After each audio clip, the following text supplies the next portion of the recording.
ඉතින් විද්‍යාව හා තාක්ෂණය කොතරම් දියුණුවට පත් වෙලා තිබ්බත් විශ්වයේ බොහොමයක් අභිරහස් තවමත් ගවේෂණය කරලා ඉවර නැහැ. ඉතින් මේ වගේ සමහරක් වෙනුවෙන් මේ වන විට විවිධ උපකල්පන රැසක් නිර්මාණය කරලා තියෙනවා. ඉතින් ඒවත් නිවැරදි කියලා ඔප්පු කරන්න තරම් දත්ත සහ තොරතුරු මිනිසා ළඟ ප්‍රමාණාත්මක වෙන්නේ නැහැ. ඉතින් විශ්වයේදී මෙවැනි ප්‍රශ්න වලට විසඳුම් සොයාගෙන NASA ආයතනය මගින් SPA-X සහ Punch කියලා මෙහෙයුම් දෙකක් දියත් කිරීමට සූදානම්ින් සිටිනවා. ඉතින් අද වීඩියෝෙන් අපි ඒ ගැන කතා කරමු.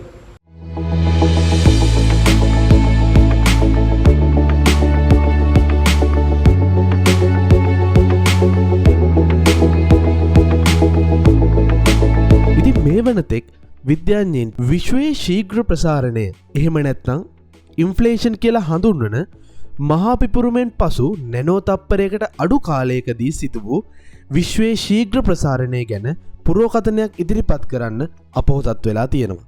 ඉතින් මෙම ශීඝ්‍ර වර්ධනයට හේතුව මොකක්ද කියලා සොයා බැලීම සඳහා මෙම යුගයේ ඇති ෆිංගර්ප්‍රින්ට්ස් අධ්‍යයනය කිරීමට සිදු වෙනවා. ඉතින් මේ බව අධ්‍යයනය කිරීමට මෙම SPA-X මෙහෙයුම භාවිතා කිරීමට NASA ආයතනය බලාපොරොත්තු වෙනවා. ඉතින් ඒ වගේම SPA-X තවත් එක් අරමුණක් වෙන්නේ විශ්වයේ පළමු තාරකා ඇති වූ කාල පරිච්ඡේදය සහ ඒවායේ විකිරණ මගින් අයනීකරණයට ලක් වූ අන්තර් තාරකා වායුව පිළිබඳව ගවේෂණය කිරීම. ඉතින් අපි හැමෝම හොඳින් දන්න කරුණක් තමයි පෘථිවිය තුල ජීවය හට ගැනීමට වගේම ජීවය පැවැත්ම සඳහා ජලය අත්‍යවශ්‍ය සාධකයක් කියන එක. ඉතින් වෙනත් ග්‍රහලවත් තුල ජනපද පිහිටවීමට වගේම ජීවය සහිත වෙනත් ග්‍රහලවත් සොයා ගැනීමට මේ අමුද්‍රව්‍ය අවකාශයේ පුරා බෙදා හරින ආකාරයේ තේරුම් ගැනීම අත්‍යවශ්‍ය වෙනවා. ඉතින් මේ ගැන තේරුම් ගන්න ශීරපත මන්දාකිණිය තුළ ග්‍රහලෝක සෑදෙන කලාපයේ ඇති ජලය සහ කාබනික අණු සිතියම් ගත කිරීම මේ SPA-X මෙහෙයුමේ තවත් එක් අරමුණක්. ඉතින් ඒ වගේම තමයි මේ SPA-X මෙහෙයුම මගින් මන්දාකිණි නිර්මාණය වන ආකාරය සහ කාලයත් සමග එම මන්දාකිණි පරිණාමය වන ආකාරය පිළිබඳව අවබෝධයක් ලබා ගැනීමට මිලියන 300කට අධික මන්දාකිණි ප්‍රමාණයක් අධ්‍යයනය කිරීම සිදු කරනවා. ඉතින් අද වෙද්දී අපිට කොහේ හරි නොදන්න දැනකට යන්න වුණාම අපි අදාළ මාර්ගය සොයා ගැනීමට පාවිච්චි කරන්නේ Google Map. ඉතින් මේ Google Map එක මගින් අපේ ගමනාගමන කටයුතු ගොඩක් පහසු කරලා තියෙනවා. ඉතින් අභ්‍යවකාශ ගවේෂණය කරද්දිත් මේ වගේ මැප් එකක් තිබ්බොත් කොහොමද කියලා ඔයාලා හිතලා තියෙනවද? මේ SPA-X මෙහෙයුමේ වඩා ආකර්ශනීයම කොටස වෙන්නේ මෙන්න මේ කියන 3D cosmic සිතියම නිර්මාණය කරන එක.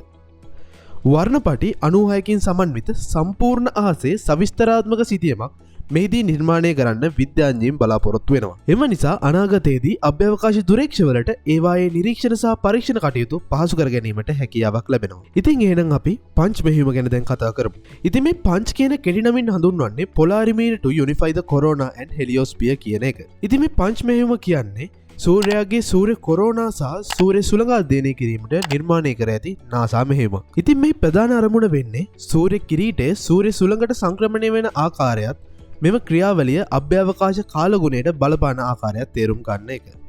එහිදී ආලෝකයේ ද්‍රවීකරණය භාවිතා කරගෙන සූර්ය කොරෝනා සහ සූර්ය සුළඟේ ත්‍රිමාන රූප නිර්මාණය කිරීම සිදු කිරීමට බලාපොරොත්තුවක් තියෙනවා. ඉතින් මෙම පංච මෙහෙයුම පෘථිවි කක්ෂයේ තිබෙන ශුද්‍ර චන්ද්‍රිකා 4කින් සමන්විත වන අතර මේවා එකිනෙක සම්බන්ධ වී ක්‍රියා කරනු ලබනවා. මෙහිදී භාවිතා වන අධිතාක්ෂණික කැමරා මගින් සෑම මිනිත්තුවකටම සැරයක් සූර්ය සිද්ධි ඡායාරූප ගත කිරීමට බලාපොරොත්තු වෙනවා.